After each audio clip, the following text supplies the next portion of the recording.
Republicans spent much of Friday trying to wring new information from former FBI Director James Comey during an all-day deposition, but identified little new ground after 6 hours of freewheeling inquiries. GOP members peppered Comey with queries about the origins of the FBI's Russia investigation, the Bureau's surveillance of a Trump campaign aide, and allegations of anti-Trump bias among senior officials. But emerging from the meeting, lawmakers were tight-lipped about what answers, if any, they got. Some, like Representative Darrell Issa, R. California, came out frustrated, claiming efforts to pry loose new information were sidelined by a lawyer who intervened to block Comey's answers on matters at the core of their inquiry. Democrats disputed this characterization, describing a free-flowing interview with few obstacles. They claimed the session yielded little unknown info and lots of repetitive questioning. Representative Rasha Krishnamurthy, DL, said one of the only areas of new ground came in response to his questions about allegations of leaking by agents in the FBI's Southern District of New York office, which some Democrats accuse of tipping off Trump allies to inner workings of the Hillary Clinton email investigation. Comey may return to Capitol Hill either Tuesday or Wednesday to answer even more questions. The scene was a far cry from the last time Comey faced lawmakers, when the recently fired director came to Capitol Hill to tell a sordid tale about President Donald Trump haranguing him to lift the cloud of the Bureau's deepening Russia investigation. Since that June 2017 hearing before the Senate Intelligence Committee, Comey has memorialized his tale in a book eviscerating Trump, traveled the country condemning Trump's character, and taken Twitter potshots at the president. Trump has responded in kind, lambasting Comey 80 times on Twitter and calling for his jailing. Comey's return to Capitol Hill Friday was his first in 18 months, and this time he faced some of Trump's closest allies out of the camera's glare. Despite Comey's pleas for a public hearing, House lawmakers required the ousted FBI chief to appear behind closed doors, ensuring the first version of events will be told through the lens of self-interested participants as they exit. A transcript of his testimony, which was before the House Oversight and Judiciary Committees, is expected to be released sometime on Saturday. On his way to the hearing, Representative Mark Meadows, R-N.C., a top Trump ally, brandished a thick packet that he said included 14 pages of questions for Comey. Another close Trump supporter involved in the deposition, Representative Jim Jordan, R. Ohio, said he had a notebook full of questions for Comey. But later, Issa came out complaining about the DOJ and FBI attorneys. He said the agencies will have to provide more detailed rationales for their intervention and arranged to have Comey return to provide more detailed answers.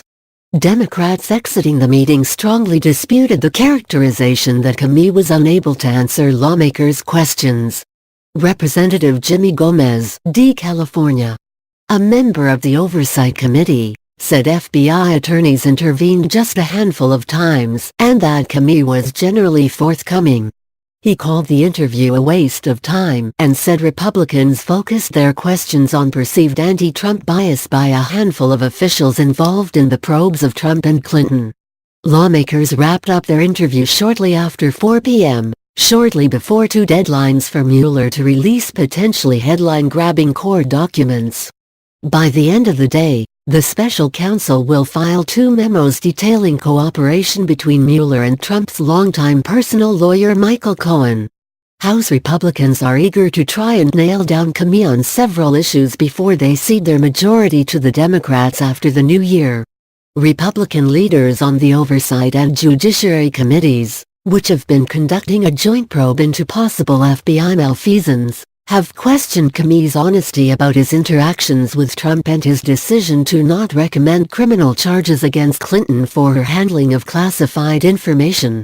They also are trying to press Comey on a court-approved surveillance warrant for former Trump campaign aide Carter Page. Democrats, meanwhile, have long felt aggrieved at how Republicans have acted during their FBI investigation. "We have the right witness with the wrong questions. This is just a big fishing expedition," said Representative Rasha Krishnamurthy of Illinois, one of the Democrats on the panel interviewing Comey Friday. In a phone interview, "We've got to stop wasting time on Hillary Clinton's emails." Representative Gerald Nadler, D-N.Y, who was expected to chair the Judiciary Committee in January, called the interview a fishing expedition that would end when Democrats take over. The world has changed dramatically since Comey's last congressional hearing, which took place just 3 weeks after Special Counsel Robert Mueller was appointed to oversee the Russia investigation and whether Trump or his associates cooperated with the Kremlin's plot to disrupt the 2016 election. Since then, Trump has waged war on the FBI under Comey's leadership, accusing him and top officials of harboring anti-Trump sentiments that led them to prioritize the Russia probe over questions about Clinton's use of a private email server. House Republicans have hauled in top FBI officials, aired private text messages from FBI agent Peter Strzok and FBI attorney Lisa Page excoriating Trump, and railed about the Bureau's handling of a salacious intelligence dossier on Trump compiled by former British intelligence agent Christopher Steele.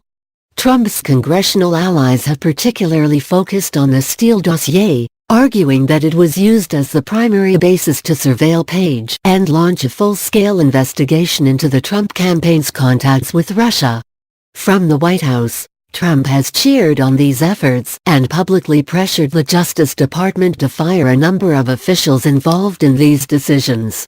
The president has also suggested he might order the declassification of the typically sensitive materials surrounding the Page surveillance warrant, but has held off for now, instead threatening to deploy the information against Democrats if they investigate him and his administration next year. Trump launched a fresh attack on Comey and Mueller Friday morning, suggesting their relationship is a conflict for the special counsel. Robert Mueller and Leigh James Comey are best friends, just one of many Mueller conflicts of interest, Trump tweeted, though Comey has denied a close relationship with Mueller, his predecessor as FBI director. Trump has increasingly lashed out at Mueller as the Russia election meddling investigator has closed in on the president's inner circle. He secured the conviction of Trump's former campaign chairman, Paul Manafort.